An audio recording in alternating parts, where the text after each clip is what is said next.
你能想象吗？这个世界的孩子不是从妈妈肚子里生出来的，而是由一台机器制造出来的。宝宝被制造出来之后，会由送子鸟将他们送到父母身边。自从人类这个神奇的物种出现之后，送子鸟就被赋予了神圣的使命。这是一家特殊的公司，只要写一封送子信，他们就会安排送子鸟将可爱的婴儿安全送到家中。尼尔就是这家快递公司的一员。在送子的路上，这些调皮的宝宝会不停地捉弄尼尔，甚至还会干扰他的视线。但不管宝宝们有多难缠，尼尔都会咬牙忍耐。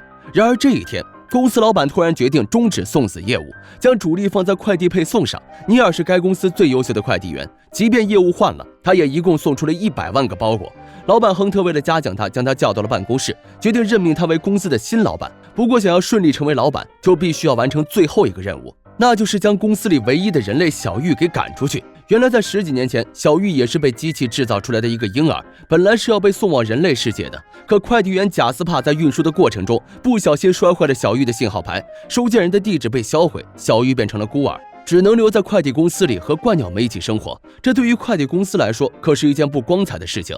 也正是如此，老板才决定终止送子服务。为了确保公司能够更好的运营下去，亨特将这个棘手的事情交给尼尔解决。随后尼尔便找到了小玉，此时小玉和他的朋友正在做实验改装飞行器。早就听说小玉十分调皮，经常给公司惹下各种祸端，可没想到这一次竟然差点一把火毁了整个公司。尼尔非常生气，就当他准备开除小玉的时候，突然得知今天是小玉的生日。心软的尼尔决定给小玉找个新的去处，于是便安排他来到了工厂的信件收发室，还规定没有他的吩咐不准离开这里半步。小玉在这里简直无聊透了，他每天都在期待着信件的到来。另一边人类世界中有一个可爱的小男孩，名叫小内特，他总是幻想着能有一个弟弟陪自己玩耍。一个偶然的机会，他看到了送子快递公司的海报，于是他灵机一动，给送子快递公司写了一封信件，希望他们能满足自己的需求。随后小玉便收到了小内特寄来的信件，因为太过激动，手误触碰到了闲置好久的造宝宝机器，瞬间机器上的所有灯都亮了起来。尼尔收到消息后，在操作台手忙脚乱地操控着，他试图将自己的翅膀伸进齿轮里阻止机器运转，可最后还是慢了一步。一个可爱的小宝宝诞生了。尼尔为了保住自己新老板的位置，他决定将这件事先隐瞒下来，然后再想办法将孩子给送走。不过尼尔在阻止机器的时候，翅膀不小心受伤了，暂时无法飞行的他只能乘坐小玉的飞行器去送孩子。此时的他们还不知道这件事情已经被贾斯帕发现。在护送宝宝的路上，小玉时不时的去查看小宝宝的状态，生怕出什么差错，而他也因此分心，导致飞行器意外失控，从高空坠下，一头栽进了雪地里。两人大吵了一架之后，决定分道扬镳。尼尔生气的带着孩子离开了，可还刚走没多久，迎面就来了一群野狼，将他团团包围。尼尔刚想逃跑，就被野狼一巴掌打在地上。再次醒来的时候，发现他已经到了野狼的地盘，同样被抓起来的还有小玉。他四处张望地寻找孩子，下一秒，野狼的头头就叼着孩子跑了过来，张开血盆大口，准备饱餐一顿。就在这时，野狼群里的二当家发话了，表示自己应该吃第一口。二人谁也不让谁的争论着，最后竟然打了起来。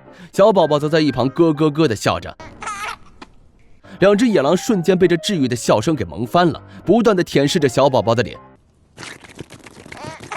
还邀请他加入狼群家族。狼老大的一番操作看得一旁的尼尔和小玉是目瞪口呆。为了逗小宝宝开心，狼老大可谓是使出了浑身解数，他将尼尔和小玉放了下来，让他们两个表演互相挨打的游戏。小玉只好一边照做，一边寻找机会逃跑。只见他抄起地上的一根木棍，对着狼老大的头猛烈的敲击，随即抱着小宝宝撒腿就跑。他们以为只要跑过了桥就能够躲过狼群的追击，于是迅速地斩断了木桥。不过这群野狼们可不是省油的灯，只见狼老大一声令下，所有的狼手拉着手，紧紧地拥抱在一起，竟然搭建了一条狼肉桥。尼尔和小玉见状，直接直呼好家伙，来不及思索，转身就跑。狼群们很快就追了上来，他们只好走水路躲避追击。没想到的是，狼群竟然又变身成了一艘潜水艇，这技术简直都快要赶上变形金刚了。尼尔和小玉拼命地狂奔，找到了他们来时乘坐的飞行器，可刚想出发，却发现飞行器已经损坏，无法启动。无奈之下，他们只能暂时将飞行器当作船来使用，从悬崖上一跃而下，落到了水中。就在野狼准备变身直升机继续追击的时候，不知道哪个家伙突然掉了链子，导致变身失败。尼尔和小玉幸运地逃过了一劫。通过这几天的相处，尼尔竟然也慢慢的喜欢上了这个可爱的宝宝。此时他们还不知道，公司里老板的手下正在悄悄的观察着他们。另一边，人类世界的小内特正在满心欢喜的等待着弟弟的到来。他的父母似乎逐渐理解了儿子的想法，和小内特一起在家里给即将到来的小宝宝建造了一个儿童乐园。经过日以继夜的赶路，尼尔和小玉带着宝宝来到了一个码头，只要坐上船就能顺利的将宝宝送到家了。不料这时野狼们竟然又追了上来，他们再次拿出看家本领，变成了一辆汽车。很快小宝宝就被狼群给抢了过去。还别说，这汽车还真像那么回事儿，不仅有真皮的安全带，还有专门的宝宝座椅。贴心的狼老大更是担心车速太快，小宝宝会不安全，于是命令兄弟们减速慢行。可当他再次回头的时候，却发现小宝宝已经不见了。原来在他们减速的时候，尼尔和小玉趁机将小宝宝救走了。好不容易加快速度追上了他们，又被贾斯帕给截胡了。他快速的救走了尼尔和小玉。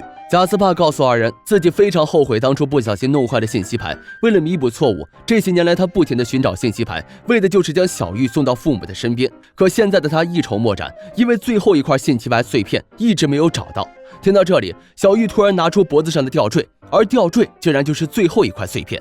将它们拼凑在一起之后，信息牌又重新发出了光亮。小玉高兴的手舞足蹈，她终于可以回家了。不过在此之前，小玉坚持要将小宝宝先送回家中，可尼尔说剩下的工作自己完成就可以了，于是便带着宝宝找到了信息牌上的地址。当打开门之后，他直接傻眼了，紧接着就落入了老板提前准备好的圈套中。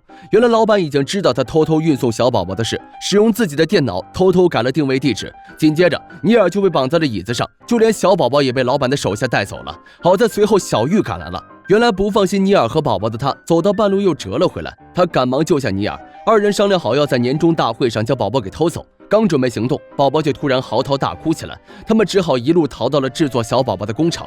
很快一大批的鹳鸟就赶了过来，尼尔干脆一不做二不休，他将之前积压的信件一股脑的放到了造子机器中。顷刻间，一个个可爱的婴儿从传送带上掉了下来，送子鸟们出于本性的接住了这些婴儿。老板眼看无法阻止，便开着一个巨大的机器准备摧毁整个工厂。可他却没有藏好控制机器的开关，不小心被小宝宝抓住了。他不停地玩弄着开关，老板因此从高空中掉了下去，顺利领了盒饭。